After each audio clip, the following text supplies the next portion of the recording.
آپ کے سامنے یہ عزیزم محمد اسد جو طالب علم ہیں، حقوق اللہ کے اللہ تبارک و تعالیٰ کی طرف سے جو فرائض ہیں، ان فرائض میں سے ایک اہم فریضہ نماز، جس کے متعلق اپنی معلومات کے مطابق روشنی ڈال رہے تھے، کچھ عرض کرنے کی کوشش کر رہے تھے۔ جو کچھ بھی کہا آپ حضرات نے اسے سنا۔ اب دعا ہے کہ اللہ پاک ان باتوں پر ہمیں عمل کرنے کی توفیق عطا فرمائے۔ یقیناً تمام فرائض میں سے نماز سب سے اہم فریضہ ہے، سب سے اہم فریضہ ہے۔ اللہ تبارک و تعالیٰ نے قرآن مقدس میں فرمایا نماز بے حیائی اور برے کاموں سے روکتی ہے، یعنی جو آدمی نماز پڑھے گا تو اللہ تبارک و تعالیٰ اس کی برائیاں اور کوتاہیاں دور کر دیں گے، وہ خود بخود برائیوں سے دور ہو جائے گا۔ لیکن ہمارا اور آپ کا خیال یہ ہے کہ ہم جب نیک بن جائیں گے تو نماز پڑھیں گے۔ ہم یہ سمجھتے ہیں کہ ہم جب نیک بن جائیں گے تو نماز پڑھیں گے، اور قرآن مقدس میں اللہ نے فرمایا کہ تم نماز پڑھو گے تبھی تمہاری برائیاں تم سے دور ہوں گی۔ ہم جیسے بھی ہیں، جس حال میں بھی ہیں، آج ساری محنت اور ساری طلب محنت مسجدوں میں اسی بات کی محنت ہو رہی ہے کہ ہم میں سے ہر ایک شخص مسجد آنے والا بن جائے اور اللہ کے آگے سر جھکانے والا بن جائے، اور اس بات کا احساس ہو جائے کہ اللہ تبارک و تعالیٰ نے جو ہم پر نماز فرض کی ہے، اس کو پڑھے بغیر ہماری زندگی اور جانوروں کی زندگی میں کوئی فرق نہیں ہے۔ وہ بھی کھاتے پیتے ہیں اور وہ بھی چلتے پھرتے ہیں، اور ہمارا بھی یہی حال ہے کہ ہم دن رات اپنے عیش و آرام میں اور کھانے پینے میں، اپنی آرام و راحت میں اور اپنی ضرورتوں میں مشغول ہیں، اور ہماری زندگی صبح سے لے کے شام تک مالک کی نافرمانی میں گزر رہی ہے۔ ہمیں سجدے کی توفیق نہیں ہو رہی ہے، ہمیں اللہ تبارک و تعالیٰ کے گھر جانے کے لیے موقع نہیں مل رہا ہے۔ آج ابھی کوئی کھیل کود کا پروگرام ہو، کوئی ٹورنامنٹ ہو تو ہمارے پاس وقت ہوتا ہے، ہم صبح سے لے کے شام تک ایک جگہ پر بیٹھ کر پورا ٹورنامنٹ والی بال کا ہو، کرکٹ کا ہو، کوئی سے بھی کھیل ہو، ہم دیکھ لیتے ہیں، ہمارے پاس وقت ہے۔ اور عشاء کی نماز کے بعد بازار میں ٹہلنے کے لیے تو ہمارے پاس وقت ہے، دوستوں کی محفل میں بیٹھ کر ہمارے پاس وقت ہے باتیں کرنے کا، لیکن آدھے گھنٹے کا اور 15 منٹ کا وقت ہمارے پاس نہیں ہوتا ہے کہ ہم مسجد جا کر نماز پڑھ لیں۔ حدیث پاک میں آتا ہے ان احدکم اذا صلی یناجی ربہ، جب تم میں سے کوئی شخص نماز پڑھتا ہے تو گویا اپنے رب سے باتیں کرتا ہے۔ آج اگر ہمارے دل کے اندر اللہ کی محبت ہوتی تو ہم مسجدوں کو دوڑے چلے جاتے،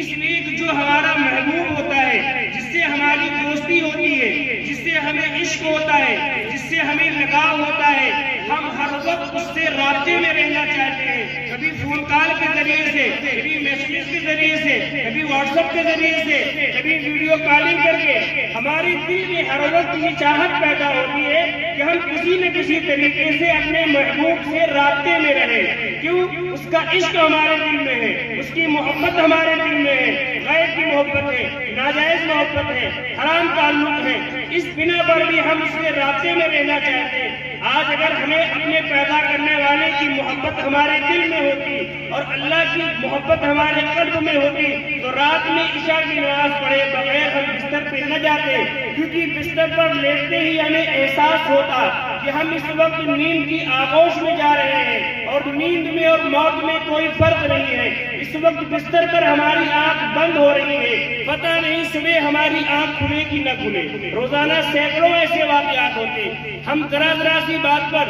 کوئی ایسا موقع آتا ہے تو ہم کہتے ہیں بھیا ہم رسک نہیں لیں گے، اتنا بڑا جوخم ہم نہیں اٹھائیں گے، یہ اتنا اہم کام ہے ہم اس کے لیے وہاں نہیں جائیں گے، ہم رسک نہیں لیں گے۔ دنیا کا سب سے بڑا رسک یہ ہے، سب سے بڑا دنیا کا ہماری زندگی میں رزق یہ ہے کہ ہم عشاء کی نماز پڑھے بغیر بستر پہ سو جائیں، لیٹ جائیں۔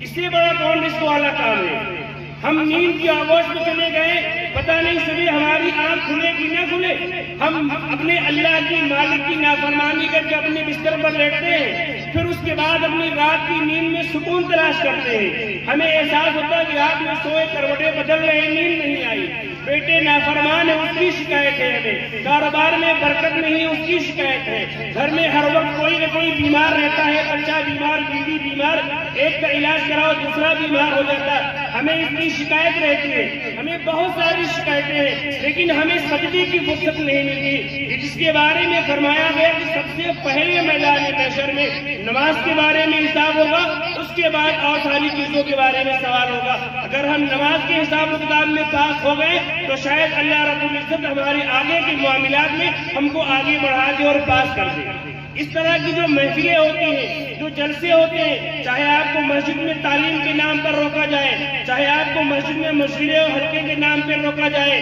چاہے آپ کو مسجد کی آبادی کی محنت کے نام پہ مسجد میں روکا جائے، چاہے آپ کو خانقاہ میں بلایا جائے، چاہے آپ کو بازار میں کسی جگہ پر اس طرح کے اجتماعات اور جلسے پروگرام منعقد کر کے بلایا جائے، ان تمام پروگراموں کا، ان تمام محنتوں کا، ان مدرسے، مدارس اور مساجد اور تبلیغی جماعت اور خانقاہوں اور سارے لوگوں کی چلت پھرت کا مقصد یہ ہے کہ امت کے اندر دین پیدا ہو جائے، شعور پیدا ہو جائے، اللہ کو پہچاننے والے بن جائے، اپنے مالک کے آگے سر جھکانے والے بن جائے۔ آج ہم اس سے بہت دور ہیں اور ہماری زندگی یوں ہی گزر رہی ہے، ہم کسی مولوی کے پاس اور کسی عالم کے پاس چکر لگا رہے ہیں، دروازے بار بار جا رہے ہیں، کوئی تعویذ لکھ دیجئے، گھر میں قرآن خوانی کرا دیجئے، مدرسے سے بچوں کو بھیج دیجئے، ڈر لگ رہا ہے، بیمار ہے،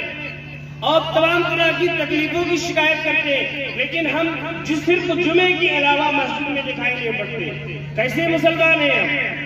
دن بھر اللہ کو ناراض کرتے ہیں اور ہم صبح امید کرتے ہیں کہ ہمارا مالک ہم سے خوش ہوگا، ہمارے کاروبار میں برکت دے گا، ہمارے بچے ہماری فرما بردار ہو جائیں گے۔ ہم اپنے اللہ کی نافرمانی کر رہے ہیں۔ مسجد سے اذان کی آواز آئی، ہمیں بلایا گیا، ہم اپنے پیدا کرنے والے کی آواز پر لبیک نہیں کہہ رہے، ہم نہیں جا رہے، ہم اللہ کی نافرمانی کر رہے ہیں اور ہم یہ امید لگائے بیٹھے ہیں کہ یہ ہمارے بچے ہماری فرما برداری کریں۔ کیسے ہماری فرما برداری کرے؟ ہم اللہ کی نافرمان ہیں، ہماری زندگی کا ایک ایک لمحہ گناہوں میں کٹ رہا ہے اور ہم یہ آس لگائے بیٹھے یہ ہمارے بچے، ہم نے ان کو بڑا کیا، پالا پوسا، خرچہ دیا، کپڑے لتے سلائے، یہ ہماری بات نہیں مانتے۔ ہم اپنے پیدا کرنے والے کی، ہم اپنے خالق و مالک کی، ہم اپنے اللہ کی بات کو نہیں مانتے، جو یہ ہمارے ساتھ میں جن کے ساتھ معمولی سے معاملہ کر رہے ہیں، یہ ہماری بات کیسے مانیں گے؟ تو اس طرح کے پروگراموں کو منعقد کرنے کا مقصد یہی ہے کہ ہمارے اندر شعور پیدا ہو، ہمارے اندر دین کی معلومات پیدا ہو، ہمارا ایمان مضبوط ہو، ہمارا تعلق مسجد سے ہو، ہمارے اندر جو سینکڑوں برائیاں ہیں یہ برائیاں ہم سے دور ہوں، ایک دم سے ساری برائیاں نہیں دور ہو سکتی۔ تو اس طرح کے پروگراموں میں آ کر بیان کو سن کر دو چار باتیں ہم ضرور سیکھ کر کے جائیں کہ فلاں گناہ ہمارے اندر ہے، آج سے ان تمام گناہوں میں سے ہم یہ دو گناہ چھوڑ دیں گے، نہیں کریں گے۔ پھر کسی مجلس میں محفل میں ہم نے کوئی بات سنی، پھر ہمارے دل کے اندر فکر پیدا ہوئی، پھر ہم نے گناہوں کو چھوڑنے کا عزم کیا۔ اس طرح ہم کوشش کرتے رہیں گے تو ایک دن یہ آئے گا کہ ہماری زندگی سے گناہوں کی عادت ختم ہو جائے گی اور پھر ہم اللہ کے فرمانبردار اور مطیع بندے بن جائیں گے۔ امید ہے کہ آپ حضرات اس مقصد کو سمجھیں گے اور اس طرح کے پروگراموں کی منعقد کرنے کا مقصد آپ سمجھیں گے اور اسی نیت سے تشریف لائے ہوں گے، اور اگر نہیں تو اپنی نیتوں کو ہم درست کریں گے تاکہ اللہ پاک ہمارے یہاں آنے کو، جمع ہونے کو، بیٹھنے کو اور سننے سنانے کو قبول فرمائے۔